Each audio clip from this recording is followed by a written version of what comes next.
A brevidade da vida nos concede a capacidade de suportar, não uma desculpa para cair fora. Max Lucado, em seu livro Você Não Está Sozinho. Seja bem-vindo em mais um Devocional Palavra que Transforma. Estamos no terceiro dia com o tema Processo, um presente de Deus. Presente de Deus porque no processo nós crescemos, enquanto a misericórdia dele nos alcança. No primeiro e segundo dia de reflexão com este tema, falamos sobre o egocentrismo, de fugirmos desta característica de se viver uma vida centrada em nós mesmas, quando na verdade precisamos viver uma vida centrada em Deus. Reconhecer os nossos sentimentos é uma forma de descobrir se estamos valorizando excessivamente o negativismo na nossa vida, mesmo que esses sentimentos sejam provenientes de algo ruim que esteja acontecendo na nossa vida. Mas precisamos ter a certeza de que Deus está conosco em todo instante e que nestes momentos nós crescemos. E estes momentos são momentâneos. Por isso, assuma a verdade de um momento breve que teremos enquanto aqui estivermos. Para entrar neste assunto de assumir a momentaneidade da nossa vida, vamos entender sobre a criação de Deus. Primeiro, assumir essa verdade, entender que esta é uma verdade, uma doutrina para a nossa vida de caminhada ao lado do nosso Senhor. E no livro de Gênesis, o primeiro livro da Bíblia, nos fala sobre esta criação. Então, entender sobre o criacionismo é entender a essência de Deus, assim como uma verdade também estabelecida por Ele na nossa vida. Mas é preciso fé. Fé de saber que esta é a verdade. E diz assim no livro de Gênesis, no primeiro capítulo, no versículo 1. No princípio, criou Deus os céus e a terra era sem forma e vazia. E havia trevas sobre a face do abismo, e o Espírito de Deus se movia sobre a face das águas. E disse Deus: haja luz, e houve luz.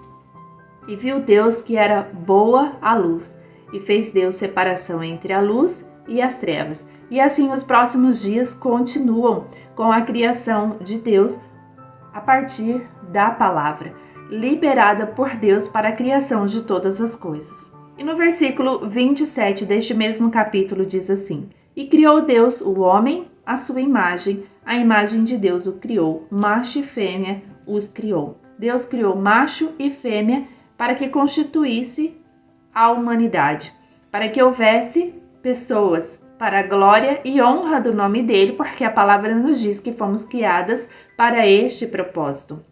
E Deus então, no versículo 28, diz que os abençoou. Somos abençoadas porque Deus assim o fez. Nos criou e nos abençoou para a honra e glória do nome dele. E quando terminou toda a criação, ele diz que tudo era muito bom. E acontece toda a história de toda a humanidade até o dia de hoje, até neste momento que estamos refletindo sobre esta palavra. E continuará a nossa história até onde Deus permitir que ela exista, até onde for a vontade de Deus. Mas o Senhor também nos ensina sobre a vida eterna. Mas a vida eterna com Deus em adoração, de dizer que Ele é santo, santo, santo, na glória, tem uma prerrogativa, que é aceitar Jesus Cristo como nosso único e suficiente Salvador. Quando eu aceito esta verdade, eu tenho a oportunidade de viver com Deus eternamente, depois que eu partir, depois que você partir, ou se Jesus voltar antes para buscar a sua igreja. Uma doutrina, um ensinamento para um outro momento de estudo. Mas o que nós precisamos entender e assumir é esta verdade, que tudo que vivemos aqui é momentâneo para a honra e glória do nome do Senhor.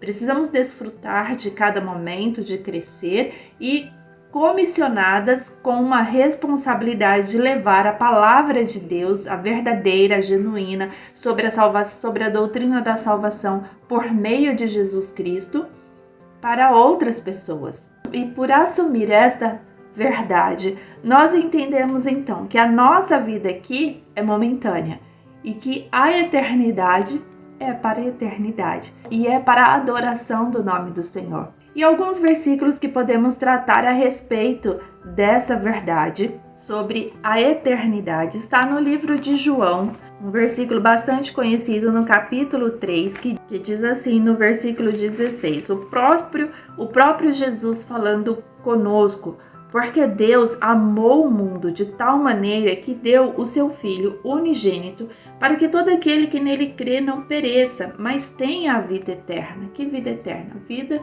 com Deus, de adoração com Ele, mas mediante aqui a aceitar a Jesus Cristo como o único e suficiente Salvador. Porque está aqui, porque Deus amou o mundo de tal maneira que deu o seu Filho unigênito para que todo aquele que nele crê. Então nós precisamos crer que Jesus, o próprio Deus que se fez carne, se entregou por nós. E esse entregar por nós tem uma continuidade, que é aceitar esta verdade. E tantos outros versículos que falam sobre essa verdade. Lerei com vocês somente mais 2, que diz assim, no livro de Romanos, no capítulo 2, uma carta escrita pelo apóstolo Paulo, que diz assim no versículo 7, a saber, a vida eterna aos que, com perseverança em fazer bem, procuram glória e honra e incorrupção, mas indignação e ira aos que são contenciosos e desobedientes à verdade e obedientes à iniquidade. Então, aceitar a Jesus Cristo nos leva, pela consequência da nossa fé, em fazer o bem ao próximo, mas o que nos leva à eternidade é aceitar a Jesus Cristo como nosso único e suficiente Salvador. No livro Primeira Carta de João, no capítulo 5, fala sobre a fé em Jesus e as suas consequências. Se temos fé de quem é Jesus, nós temos a nossa consequência da vida eterna. E no versículo 11 até o versículo 13 diz assim, e o testemunho é este, que Deus nos deu a vida eterna, e esta vida está em seu Filho. Quem tem o Filho tem a vida, quem não tem o Filho de Deus não tem a vida. Essas coisas vos escrevi para que saibais que tendes a vida eterna e para que creiais no nome do Filho de Deus, Jesus Cristo. Então, se você crê nesta verdade, nessa doutrina, que Jesus é a nossa salvação e que através desta verdade nós somos salvas para viver eternamente com Deus, então você precisa entender, assumir que tudo que vivemos aqui é momentâneo. E tudo que vivemos momentaneamente servem para nos aperfeiçoar, servem para que nós cresçamos em Deus e assim sejamos testemunhas da glória dele na nossa vida. Então falar que eu vou ter que sofrer da minha vida toda, não. Você sofrerá momentaneamente porque você viverá eternamente. A questão é que os nossos olhos só percebem aquilo que conseguimos ver, tocar, sentir. Mas e o nosso coração? E a nossa visão de fé? Fé diz que é o firme fundamento das coisas que não se veem. Nós não enxergamos hoje a eternidade, mas esta é uma realidade para a nossa vida. Então, eu preciso ter fé de que tudo que eu vivo é momentâneo. Por ser momentâneo, não significa que eu deixarei de lado e viverei de qualquer forma, porque sabendo que aqui é momentâneo. Não, o Senhor nos deixa aqui para que vivamos para a honra e glória do nome dele. Como que eu vivo para a honra e glória do nome dele? Agradando em minhas ações, clamando, orando pelo seu socorro, pedindo para que as coisas sejam mudadas, para que as coisas sejam transformadas, porque o seu amor pelo próximo, ele também deve existir. E quando eu amo o próximo, eu oro por ele para que haja transformação na vida dele também. E continue conosco no próximo dia, continuando o assunto sobre assumir a verdade da momentaneidade das nossas tribulações. Que Deus te abençoe em nome de Jesus.